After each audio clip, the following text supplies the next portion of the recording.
په علماو باندې داسې یو وخت راغی چې د هغې حیثیت د خلکو د زړونو نه ختم شو او هغه وخت کې بادشاه چې کومونو هغه علمگیر بادشاه دا فتاوا علمگیریه چې لیکلې ده علمگیر بادشاه چې وکتل چې د خلکو د زړونو د علماو محبت ختم شوی دی علماو سره څوک مینه محبت نه ساتي او علما هم چې دي هغې نه څوک دین نه زده کوي نو وی که زه د خلکو ته اډه روکم نو په زور خو دي دا کار نه کوي د علماو دا عزت زه د دې په زړه کې نشم اچولی او د علماو به ورځ تر ورځه مالی حالات کمزوري کېده نو علمگیر بادشاه څه چل وکړه علمگیر بادشاه چې دی نو هغه یو سوچ وکړو د یو علاقې چې څومره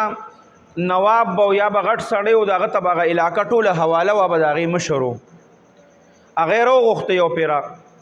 چې کله یې راوغوښته نو ناستې خبرې اترې کېدې روټۍ هر څه وخوړی شو چې د مونځ ټیم شو د مونځ نو ټولو خلکو ته وایي چې نن به نواب صاحب مونږ ته د اودس طریقه ښیي زمونږ په مخ کې به اودس کوي چې مونږ ته د اودس طریقه وښیي چې اودس په څنګه طریقه باندې کېږي نو نواب صاحب چاته په ټول عمر کې یا مونځ کړو یا نه کړو یا به اودس پته نه لګي څنګه به یې کوو څنګه به یې نه کوو چې څنګه راغی بس خوشحاله دی چې یاره بادشاه ماله دونه غټ عزت راکړه کېدای شي د دې په ما باندې دا اودس کوي نو ماله چېرته څه غټ انعام راکوي یا راته د بل ځای گورنري مواله کوي مشري راته حواله کوي وی راغی چې څنګه اودس یې وکړو اول خو یې هغه اودس ټول ګډوډ وکړو نو وی بادشاه ورته وایي علمگیر بادشاه چې تا خو دا اودس وکړو که نه وی یو چې ومې کو وی ته ما ته ووایه بری اودس کې څو فرض دي وی یاره جي دا پته خو ماته نشته چې په اودس کې څو فرض دي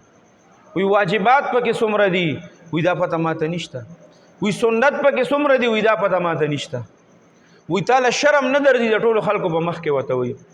چې ته په دونه خلکو باندې په دونه لکو خلکو باندې ته مشر یې د هغه علاقې او تا ته اوسه پورې د اودس د فرایضو پته نشته تا ته د اودس د واجباتو د سنتو پته نشته لاړ شه او آینده ګورې که ما رسه دپاره راوغوښتې او ما تا نه د دین د څه مسلې تپوس وکړو او تاله نه درتله نو ګوره بیا به زه تا معزوله کوم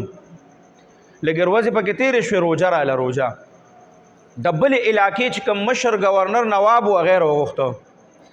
ځان سره یې کېنو چې روژه ماتې به ما سره کې هغه وایي چې دا خو ماله بادشاه ډېر غټ عزت راکړه چې کله کېناسته په دسترخوان باندې روژه ماتې د لږ ټایم و نو علمګیر بادشاه ورته وایي چې ته خو د دې پلانکي ځای مشر یې نواب یې ګورنر یې تا نه یو تپوس کومه روژې دا روژه چې کوم ده مفسدات صوم چې کوم دي دا څه څیزونه دي دا روژه په څه سره پاسېده کېږي بس هغه چې ورته دا ووایي که نه رنګ یې زیړ شو هغه ته خو د روژې د فاسد کولو څیزونه نه معلوم چې روژه په څه سره فاسده کېږي بس هغه ته یې ښې خبرې وکړې او ورته یې وایي که آینده ما تاسو راوغوښتې او د دین د څه مسلې په باره کې ما تاسو نه تپوس وکړو او تاسو له نه درتله نو ستاسو به خیر نی هغه خبر چې دی نو هغه نورو نوابانو ته ورسېده چې بادشاه یو کس په نمبر راغواړي او د دین د مسلو تپوسونه دی کوي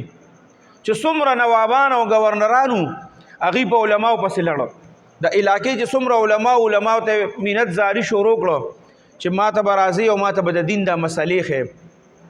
وسره دا اعلان هم وکړه چې دا خو صرف ما نوابان راغوښتي وو دوی پسې چې په دویمه درجه کې څوک دي درېیمه درجه کې دي څوک په سرکاري عهدو په غټو عهدو دي دا ټول به زه راغواړم او د دې نه به زه د مسایلو تپوسونه کوم که چاله نه ورتلا به زه معزوله کوم ټولو سره د خپلو نوکرو غم شو چا سره د خپلو عهدو غم شو هغوی په علماو پسې به تلل او علماو ته به مینتونه کول علماو ته چې پته ولګېده چې د دې خو اوس مونږ ته ضرورت دی هغوی به م ورته د خپلې خوښې تنخوا بیا وایي چې دونه تنخوا به راکوي نو یو د خلکو په زړه کې د علماو هغه عزت سیوا شو بل تنخواګانې به یې ورله غټې ورکولې نو د هغې هغه معاشي حالت چې و نو هغه هم هغې سره الله بهتر که او ښه که نو داسې سوچ هغه وکړه د علماو هغه عزت یې په کومه طریقه باندې سیوا کړ